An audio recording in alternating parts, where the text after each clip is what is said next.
Have you tried desperately to belong to a group? Did you ever lost yourself in the journey of seeking recognition?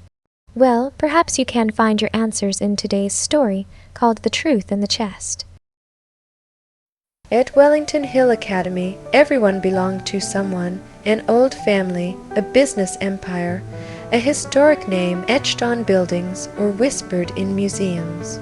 Everyone except me, Lena Carter, the scholarship girl, the one who rode her bike through the side gates each morning while everyone else stepped out of sleek black cars, laughing behind tinted windows. I came from a working-class family with no famous names in my lineage. After losing my parents in a car crash at age 10, I moved in with my grandma, Sarah. We lived off a modest pension in a small, weathered house at the edge of town. Since then, it has just been us, quiet dinners, hand-sewn curtains, and thrift store sweaters. Nobody cared about my relentless effort to get into Wellington. My scholarship was seen more as a handout for the poor and undeserving than a recognition of merit. My classmates did not hide their disdain. They never said it out loud, but I could feel it in the way they turned their eyes away from me, or how their conversations dropped to whispers when I passed by. I kept my head down, I worked hard.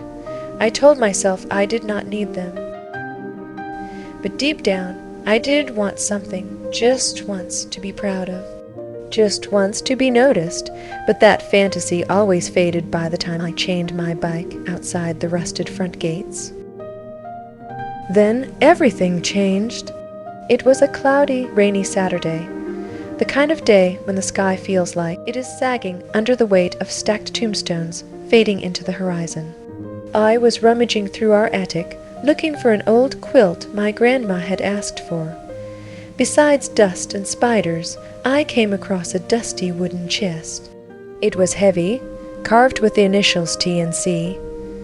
Inside were a stack of brittle letters, old photographs, and a neatly folded Civil War jacket adorned with brass buttons. One letter caught my eyes. To Private Tom Carter, whose valor at Gettysburg demonstrated bravery and courage. I brought the letters to Grandma, who said Tom was my great-great-great-grandfather. That night, I spread the letters across my bed like sacred pages. My hands trembled as I read them. A Civil War hero in the Carter family. My family was no longer ordinary. At that moment, I felt my chest swell with something I had not felt in years. Pride. On Monday, I brought the letter to school for history class and told the story. Even Mr. Ellis, the often indifferent history teacher, raised his brows in admiration. By lunchtime, Ashley Sinclair, the same girl who once secretly called me the peasant brain, actually pulled out a seat for me at her table. People were curious about me, about Private Carter. That week was the first time I felt like I was standing in the sunlight instead of its shadow. Milo from chemistry added me to his Einstein Science WhatsApp group. Jennifer, practically a legend for her Dior handbag collection, invited me to her lavish birthday party. Maria, whose ancestor was the famous explorer Magellan, asked me to join her history study group. Everyone asked me to recite Tom's story. Each time, I made it a little more exciting, a little more heroic. I think I even said he got a Medal of Honor, although the letter never actually mentioned that. But I was in. I became one of them. Until 2 weeks later. It happened on a Tuesday. Tristan Park walked in the classroom with a smirk on his face and said, "My dad's friend checked the government archives. There's no record of a Private Tom Carter in any Civil War roster. Not Union, not Confederate, nothing." He tossed a few sheets of paper onto the desk, clearly the product of his research. In a heartbeat, the room went dead silent. Looking at the proof, I was speechless. Ashley was the first person to break the silence with a comment like a dagger slicing through me. So you made it up? Whispers like liar, fraud, and pathetic erupted in the room like a swirling vortex. The color of my world began to fade into dullness. That evening, I frantically searched through the records, hoping to find more concrete evidence. Instead, I noticed a line in one of Tom's letters which I missed before. I once believed it was my destiny to be a soldier, a hero adorned with the Medal of Honor. I even wrote my own commendation, not out of arrogance, but as a solemn promise to myself. Yet fate, in its quiet wisdom, led me elsewhere. When the moment came, I found that my heart was not forged for the brutality of battle. Instead, I served the soldiers' bread in the camps, mended their horseshoes, and buried the dead. Tom Carter was not a Civil War hero. He was a helper and recorded in the books of history. Grandma came in holding a mug of tea and asked if there was anything troubling me.